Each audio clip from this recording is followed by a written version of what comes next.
अली साहब, बात हो रही है जो वासिफ साहब ने भी कहा और मधु भी बात कर रही हैं और लोग भी बात कर रहे हैं, क्या जो सबसे महत्वपूर्ण व्यक्ति मुझे लगता है इस पूरे मामले में वो अली शान साहब लगते हैं कि वो केसेस की सच्चाई और झूठ को समझते हैं और जो जिस तरह से प्रेजेंट करते हैं कोर्ट में उससे उस केस की बुनियाद बनती है। आपको लगता है कि झूठी होता है सारा कहानियाँ? देखिए, कहानियाँ तो आप ही बनाते हैं। कई सारे पहलू हैं और जब भी कोई क्राइम रिपोर्ट होता है, चाहे वो किसी लेडी के अगेंस्ट हो या वो किसी बच्चे के अगेंस्ट हो या वो किसी आदमी के अगेंस्ट हो जिसका अभी कोई प्रोविजन इंडिया में है नहीं, तो हमारे जो प्रावधान है सबसे पहले अपने कानूनी प्रावधान देखते हैं। बच्चों के यौन उत्पीड़न का कानून छोड़ के जितने बाकी सारे कानून है, चाहे वो इंडस्ट्रियल स्टैंडिंग ऑर्डर एक्ट हो, चाहे हमारा sexual harassment at work place हो, चाहे हमारा इंडियन पीनल कोड हो या हमारे सेक्सुअल हरासमेंट वर्क प्लेस जो हमने बताया वो कानून हो, सारे के सारों में एग्रेसर मेल है और विक्टिम विमेन है। ये सारे क्राइम सिर्फ एक औरत के अगेंस्ट होते हैं। नहीं, मैं अभी गलत सही पे नहीं आ रहा हूं। मैं कह रहा हूं कि हमारे पास परिपेक्ष क्या है। परिपेक्ष हमारे पास ये है। ऐसा नहीं है, जब कहा भी हमारे यहाँ पे कि जब यौन उत्पीड़न की बात होती है, ऐसा नहीं है कि बचपन में यौन उत्पीड़न सिर्फ लेडीज का होता है या सिर्फ बच्चियों का होता है, लड़कों का भी यौन उत्पीड़न होता है। मैं जानता हूं बहुत सारे ऐसे लड़कों को जो मेरे साथ हैं, जो वकील हैं आज की डेट में, या जो वैसे भी है सामाजिक तौर पे मैं उन्हें जानता हूं, उनका बचपन में अलग अलग डिग्री का यौन उत्पीड़न हुआ है। वो घर पे हुआ है, बाहर हुआ है, जिस रिपोर्ट की बात करी गई। लेकिन इससे इंटेंसिटी कम तो नहीं हो जाती लड़कियों की? इंटेंसिटी बिल्कुल कम नहीं होती, चाहे वो जिसके साथ भी हो। बच्चे के साथ जो है 52% बॉयज होते हैं, जो स्टडी जो बताती है, मैं उस पे आ रहा हूं। 52% बॉयज और 48% गर्ल्स। 2013 में निर्भया केस के बाद हमारा कानून अमेंड हुआ था। उसके बाद रेप को बहुत स्ट्रिक्ट और स्ट्रिंजेंट पनिशमेंट दिया गया था। साथ साथ और भी कानून में अमेंड आए थे, बच्चों के यौन उत्पीड़न का आया था।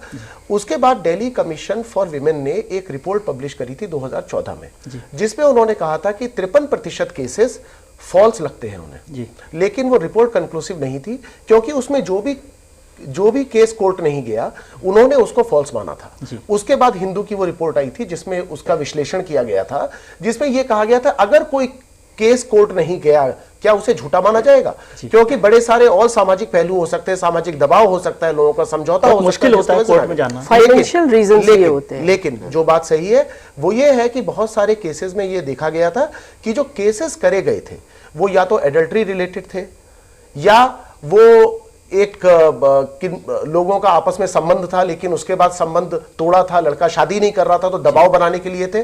तो सच्चे और झूठे दोनों तरह के केसेस होते हैं। ये बोलना कि सारे केसेस सच्चे हैं ये भी गलत है, ये बोलना कि सारे केसेस झूठे ये भी गलत है। अब यहां पे ये महत्वपूर्ण हो जाता है कि सच और झूठ डिसाइड करने वाले हम कौन होते हैं, क्या क्या पहलू है इसमें। पहला पहलू कानून है जो मैंने बताया। दूसरा पहलू समाज है, समाज की सोच कहीं पे सुधारनी है। तीसरा पहलू पुलिस है। हमारे यहाँ हम कानून से समाज को सुधारने की बात कर रहे हैं, जो होना बहुत मुश्किल है। अली शान साहब, लगता है आपको कि हम केवल वुमेन सेंट्रिक लॉ बना रहे हैं? देखिए, जहां तक बच्चों के यौन शोषण का सवाल है उसमें कानून बना है, लेकिन उसके अलावा में तो इस तरह की बात नहीं है, मेल और फीमेल नहीं, उसमें नहीं है। उसमें तो दोनों कवर्ड है। लेकिन जहां तक डेफिनेशन ऑफ रेप की बात है, जहां तक sexual harassment act work place की बात है, जहां तक डोमेस्टिक वायलेंस एक्ट की बात है, उसमें विक्टिम हमेशा विमेन हो सकती है और एग्रेसर मैन होगा। हो सकता है हमारा समाज भी धीरे धीरे मैच्योर हो रहा है। अभी हमारे पास एक बड़ी प्रॉब्लम है जो एडल्ट लेडीज के सेक्सुअल एक्सप्लॉयटेशन की या सामाजिक शोषण की या यौन शोषण की है। इसको एड्रेस करने हो सकता है अगला स्टेप वो हो, लेकिन आज की डेट में जो हमारे कानून है जो मेजर लोग या एडल्ट लोगों से डील करते हैं, उसमें यौन शोषण की जब बात आती है तो वो सिर्फ औरत का होता है। मर्द के यौन शोषण का कोई हमारे पास प्रावधान नहीं है। बच्चों का है, मेजर का नहीं है। नहीं, वो ठीक है, लेकिन बात यह है कि महिलाओं के साथ शोषण हो रहा है ना। जी बिल्कुल हो रहा है। महिलाओं और पुरुषों के मामले में यदि सेक्सुअल हैरेसमेंट देखें तो परसेंटेज कितना है? केसेस है, एविडेंस 80% केसेस फीमेल्स का होगा, 20% मेल्स का होगा। तो बेसिकली हमारे एक टेंडेंसी है, हर कोई एक फिगर थ्रो कर देता है, 10% 50%। कोई ऑथेंटिक इस पे डाटा अभी तक अवेलेबल नहीं है, ना मुझे लगता कोई स्टडी हुई है। अली शान साहब, जब कानून की बात हो रही है तो आपसे पूछ लेना चाहिए।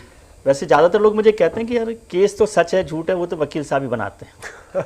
जैसे उन्होंने रख दिया उसको, वो केस वैसा ही बन गया। पुलिस वाले आपकी और मदद कर देते नहीं, ऐसा होता नहीं है। दो तरह का रोल होता है। एक होता है कि क्राइम करने के पहले वकील आपके साथ था या क्राइम करने के बाद आप वकील के पास गए, तो वो दोनों रोल अलग होते हैं। एनीवे, जो प्रॉब्लम हमारे सामने आ रही है वो ये है कि हमें हिंदुस्तान में खास करके अपनी बात करूंगा, हमें एक निर्भया केस चाहिए होता है कानून बनाने के लिए, रिएक्शन। तो जब हम एक रिएक्शनरी लॉ बनाते हैं तो अमूनन तौर पे और लाजमी तौर पे बहुत ज्यादा सख्त कानून बनाते हैं। जब आप बहुत सख्त कानून बनाते हैं तो कुछ सालों बाद उसके ऑक्टोपस की तरह से बड़े सारे हाथ निकल के सामने आते हैं, जो फिर हम बैठ के विश्लेषण करते हैं कि उससे क्या सही हुआ क्या गलत हुआ। कानून जो होना चाहिए, कानून डायरेक्टिव्स होते हैं। हम कानून से एक केस को सॉल्व करने की कोशिश करते हैं, ये हमारा कानून बनाने का तरीका हिंदुस्तान में रहा है। कहीं ना कहीं उसके फ्लॉज हैं जो हमारे सामने निकल के आ रहे हैं। हर कानून की अनइंटेंडेड कॉन्सिक्वेंसेस होती हैं, ऐसे उसके दृष्टिकोण होते हैं जो हमें उस टाइम पता नहीं होते, हमें 4 साल बाद पता चलते हैं कि इसमें ये सारी चीजें गलत हो गई हैं। तो बातें दोनों तरफ से सही हैं, मिसयूज भी हो रहा है, लेकिन कानून की कहीं ना कहीं सख्त कानून की जरूरत है। लेकिन आप समझते हैं जैसे वासिफ साहब कह रहे हैं कि जेंडर न्यूट्रलिटी की ज्यादा जरूरत है कानून में? न्यूट्रलिटी की जरूरत है कानून में, और कहीं ना कहीं महिलाओं से जुड़े कानून नहीं होने चाहिए। नहीं, महिलाओं से जुड़े होने चाहिए, डेफिनेटली होने चाहिए, पूरे बेटे जिनको मिलना चाहिए। कहीं ना कहीं कुछ डायरेक्टिव होने चाहिए। जैसे 498 के डाउरी के केसेस थे, उसमें स्टेट को आगे आने पड़ा जब नेशनल कमीशन ऑफ विमेन ने बोला कि इस कानून का मिसयूज हो रहा है, तो उनको डायरेक्टिव देने पड़े कि ऑटोमेटिक अरेस्ट मत करिए, आप पहले एक मीडिएशन रिकंसिलिएशन मैकेनिज्म चलाइए। अब जब पता चला है कि इस कानून का मिसयूज भी हो रहा है, ऐसा नहीं है कि 100% केसेस सही हैं 100% झूठे हैं, ऐसा भी नहीं है, लेकिन अगर मिसयूज हो रहा है तो कहीं एक बीच का रास्ता निकाल